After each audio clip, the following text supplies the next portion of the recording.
എനിക്ക് ഏറ്റവും ഇഷ്ടം അധ്യാപകനാവാനാണ്. അധ്യാപകൻ ആണ്. എൻ്റെ അച്ഛൻ അധ്യാപകനായിരുന്നു, അമ്മാവൻ അധ്യാപകനായിരുന്നു. അപ്പോൾ ഒരു കുടുംബപരമായിട്ട് തന്നെ അങ്ങനെ ഒരു സംസ്കാരം കിട്ടിയിട്ടുണ്ട്. അതുകൊണ്ട് അധ്യാപകനാവണം എന്ന് പഠിക്കുന്ന കാലത്ത് തന്നെ ഉണ്ടായിരുന്നു.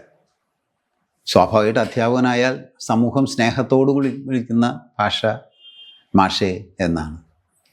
അപ്പോൾ എനിക്കത് ഹൃദയത്തിൽ തട്ടിയ ഒരു വിളി ആയിട്ട് തോന്നി. പിന്നെ മന്ത്രി എന്ന് വിളിക്കുമ്പോൾ ഉണ്ടാകുന്ന ഒരു ഒരു അന്യതാബോധം എന്താന്ന് അറിയില്ല. അങ്ങനത്തെ അതിലൊക്കെ എത്രയോ സുഖമാണ് മാഷേ എന്നുള്ളൊരു വിളിയേക്കാൻ.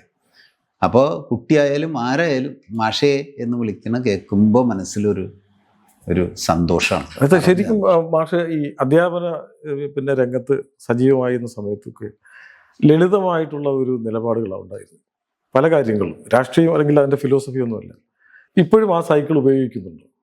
മാഷിനൊരു പ്രിയപ്പെട്ട സൈക്കിൾ ഉണ്ടായിരുന്നു. ഉണ്ടോ? ഉണ്ട്, എപ്പോഴും ഉണ്ട്. ഉണ്ട്. ഉപയോഗിക്കുന്നുണ്ടോ? ഇപ്പോഴും ചവിട്ടാറുണ്ട്. ഉണ്ട്.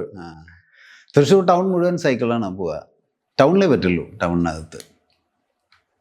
അപ്പം മറ്റുള്ള വാഹനങ്ങളെക്കാൾ നല്ലത് സൈക്കിളാണ് എന്നുള്ളതല്ല. തീർച്ചയായിട്ടും അത് പല കാരണങ്ങളെ കൊണ്ടാണല്ലോ. ഒന്ന് വ്യായാമമാണ്, രണ്ടാമത് അത് പരിസ്ഥിതി സൗഹൃദമാണ് എന്നുള്ളതാണ് അതിൽ ഏറ്റവും പ്രധാനപ്പെട്ട ഒരു കാര്യം. ഒരു കാർബൺ ഡൈ ഓക്സൈഡ് ഉൽപ്പാദനമില്ലാത്ത വാഹനം. നമ്മുടെ നാട്ടിലെ മാഷ് ഒരു മുൻ മന്ത്രി എന്നൊക്കെ പറഞ്ഞു കഴിഞ്ഞാൽ സാമാന്യം ഒരു കാറെങ്കിലും ഇല്ലെങ്കിൽ എങ്ങനെയാണെന്നുള്ള ഒരു ചിന്ത നിലനിൽക്കുന്ന ഒരു സൊസൈറ്റിയിലാണ് മാഷ് ഇപ്പോഴും. എനിക്ക് തോന്നുന്നു പ്രൊഫസറായിരിക്കുന്ന സമയത്തും പിന്നെ വീട്ടിൽ നിന്ന് കോളേജിലേക്ക് പോയത് സൈക്കിൾ തന്നെ. എത്രയോ വർഷങ്ങളായി. ഈ സാക്ഷരതാ കാലത്താണ് കൂടുതൽ. ഒരു നെന്മണിക്കര ഗ്രാമപഞ്ചായത്തിലായിരുന്നു എൻ്റെ പ്രവർത്തനം. അപ്പോൾ ഒരു 40ഓളം ക്ലാസ്സുകൾ ഇങ്ങനെ ചിതറി കിടക്കുന്നുണ്ട്. അവിടെ എല്ലാം സൈക്കിളിന് തന്നെ എത്തിച്ചേരും. സൈക്കിളും എത്തും എന്നുള്ളത് തന്നെയാണ് എൻ്റെ. രാത്രിയായാലും എത്താലോ, ബസ്സോ ഒന്നും നോക്കണ്ട, ഇവിടെ എത്താൻ പറ്റും. അക്സസിബിലിറ്റി പോലെ എല്ലാ ഇൻറ്റീരിയർ ആയിട്ടുള്ള സ്ഥലത്ത് ക്ലാസ്സിലും നമുക്ക് നേരിട്ട് എത്താൻ പറ്റും. അങ്ങനെയാണ് അതിൻ്റെ ഒരു പ്രിയം കൂടി തുടങ്ങിയത്.